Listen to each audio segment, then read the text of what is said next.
परीक्षा शुल्काच्या बाबतीमध्ये आपलं म्हणणं होतं ते कुठल्याच विद्यार्थ्याला त्याचं बर्डन पडू नये म्हणून एका उमेदवाराला जास्त विभागातल्या त्याच पदाच्या जास्ती परीक्षा देऊन त्या परीक्षांचं परीक्षा शुल्क द्यायला लागत होतं, ते कमी केलं.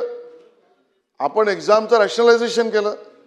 म्हणजे एका मुलाला एका विभागात टायपिस्टसाठी तेच पद, दुसऱ्या विभागातल्या टायपिस्टसाठी तेच पद, यासाठी टायपिस्ट पदासाठी 2 परीक्षा द्यायला लागत होत्या सुधीर भाऊ. आता आपण एक्झाम रॅशनलायझेशन केली, त्यामुळे त्याला 2, 3, 4 त्या विभागांच्यासाठी प्रवेश शुल्क किंवा परीक्षा शुल्क द्यायची गरज नाही.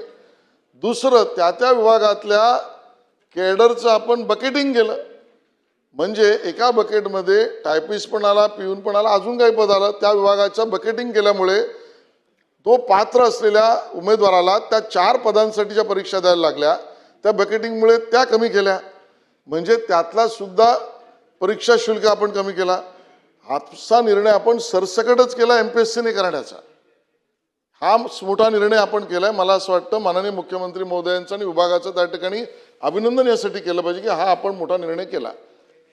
तिसरा मुद्दा जो आपण म्हणालात की एका विशिष्ट जातीचा विचार, मला असं वाटतं की आपण सगळेच मानतो की होय, राखीव प्रवर्गातील असलेल्या आपल्या उमेदवारांचा सूट किंवा त्यांचा अधिकार संविधानिक आहे, याला कुठेही गालबोट लावण्याची काही गरजच नाही.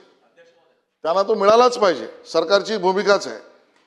ते सोडून विविध वेळी अतिवृष्टी झाली, दुष्काळ झाला, टंचाईची परिस्थिती आली, तर त्या भागातल्या उमेदवारांच्या परीक्षांच्या बाबतीत सरकार सूट देतेच. त्यामुळे ती सूट ही परिस्थितीनुसार कुठलाही भेदभाव न करता दिली जाते आणि म्हणून सर्वंकष पद्धतीने हा निर्णय त्या ठिकाणी घेतलेला आहे.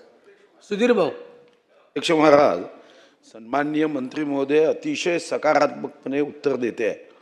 म्हणजे तुमचं उत्तर ऐकल्यावर खरंच तुम्ही चिरंजीव मंत्री असावा किंवा त्यापेक्षाही पुढे जावे अशी आमची शुभकामना तुम्हाला आहे. पण एक गोष्ट लक्षात आली, विश्वकप T20 जिंकल्याबरोबर तुमचं उत्तर अतिशय सकारात्मक झालं, कारण आज तुम्ही खुश आहात. तर खुश आहात तर 4-5 उत्तरं अपेक्षित आहे. अध्यक्ष महाराज, नंबर 1, फक्त फी पुरता मर्यादित विचार आपण करतोय. फक्त फी पुरता मर्यादित विचार करणं होत नाही.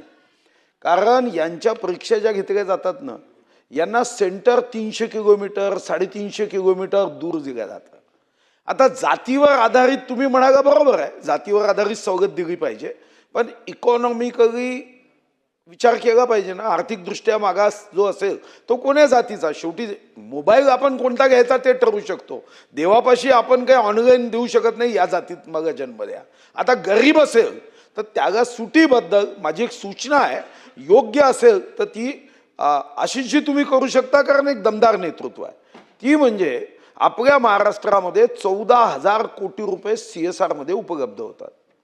या कॉर्पोरेट सोशल रिस्पॉन्सिबिलिटीमध्ये आता एक्झाम सोशल रिस्पॉन्सिबिलिटी टाकून जर त्याच्यातून 500-600 कोटी रुपये काढले आणि या गरीब विद्यार्थ्यांच्या परीक्षेच्या संदर्भामध्ये मग त्यांच्या बसमध्ये सूट दिली, त्यांना रेल्वेमध्ये सूट दिली, ते जेव्हा नागपूरला जातात, उद्या होणारा तहसीलदार भविष्यातला तो फुटपाथवर झोपतो, कारण तो गडचिरोलीमधून आलेला असतो, गरीब कुटुंबातला असतो.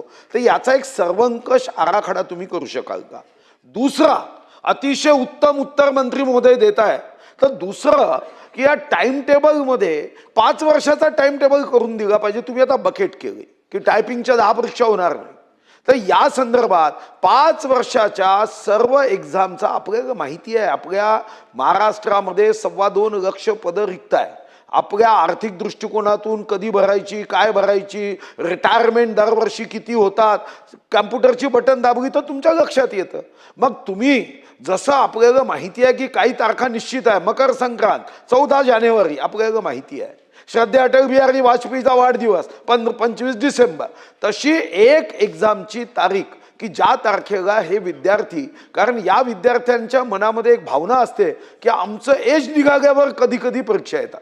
कारण परीक्षा घेण्याची जी पद्धत आहे एवढी वाईट आहे, आकृतीबंध. मग आकृती बंधानंतर अध्यक्ष महाराज बिंदू नामावली नंतर अध्यक्ष महाराज मग वित्त विभाग त्याला परवानगी देईल, मग नियोजन विभागाची परवानगी घेईल.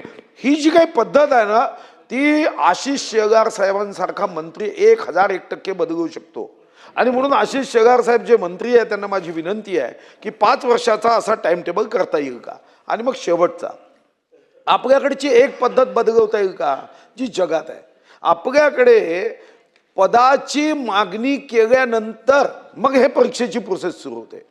म्हणजे तो विभाग पदाची मागणी करतो आणि त्यामध्ये पदाची मागणी करताना कधी कधी काही लोकांचं एजबार होऊन जातं, कारण पदाची मागणी करण्याची पद्धतच एवढी कठीण आहे की अध्यक्ष महाराज, मग मी जसं चंद्राची कहाणी सांगत होतो की चंद्राच्या आईनी त्याला कपडे शिवायचं ठरवलं, तर आज शिवला की उद्या चंद्र मोठा व्हायचा, मग त्या दिवशी शिवला की पुन्हा परवा मोठा जायचा, मग पुन्हा मोठा व्हायचा आणि पौर्णिमा झाल्यानंतर काय व्हायचं, पुन्हा छोटा व्हायचा. त्याची आई कधी शर्ट शिवू शकली नाही, त्याच्यासाठी कपडे शिवू शकली नाही, तो चंद्र तसाच दिसतो. तसं आपल्या भरतीची प्रक्रिया आहे.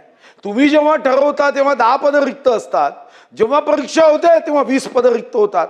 वेटिंग ठेवता तुम्ही, पण ती वेटिंग सुद्धा एकच वर्षासाठी आहे नियमाने. आणि म्हणून सर्वंकष या परीक्षा पद्धतीचा बदल करणं आवश्यक आहे. आणि मी प्रश्न विचारलाही नसता, पण तुम्ही इतकी उत्तम आणि सकारात्मक उत्तर देत होता, तर माझ्या मनात विचार आला की या महाराष्ट्राच्या सारा तरुण शक्तीचा जागर या निमित्ताने माननीय मंत्री महोदय करू शकतात. आणि ही युवा शक्ती आहे. उठ तरुणा जागा हो, आशिष शेलारच्या मागचा धागा हो, हा आता आपल्याला करता येतो. आणि म्हणून मंत्री महोदय या सर्व प्रश्नाची उत्तर द्या. आणि तुमचा आवाजात एवढा दम आहे की तुम्ही CSRच्या जागी हा एक्झाम रिस्पॉन्सिबिलिटी पैसे घेऊ शकता. 14,000 कोटी आहे महाराष्ट्रात, कारण मी नियोजन मंत्री जेव्हा होतो तेव्हा मी बैठक केली. 14,000 कोटी, 500-600 कोटी तर तुमच्या शब्दाला असे यू देऊन टाकतील. आणि म्हणून हे तुम्हीच करू शकता. आणि आमची सदिच्छा आहे, तुम्ही चिरंजीव मंत्री राहावं, पुढेही जावं, आमची सदिच्छा आहे. सन्माननीय सुधीर भाऊ यांनी काही 3 महत्त्वाचे प्रश्न उपस्थित केले आणि ते मांडताना त्यांनी माझी तारीफ केली, त्याबद्दल त्यांचं धन्यवाद. आणि मला पूर्ण भरोसा आहे की त्यांनी मनापासून केली आहे. आणि मला याचाही पूर्ण विश्वास आहे की त्यांच्या आहे, म्हटलं मी मनापासून केली असंच म्हटलं. आणि त्यांच्या मनामध्ये अन्य कुठलाही विषय माझ्याबद्दल अकारण असूच शकत नाही.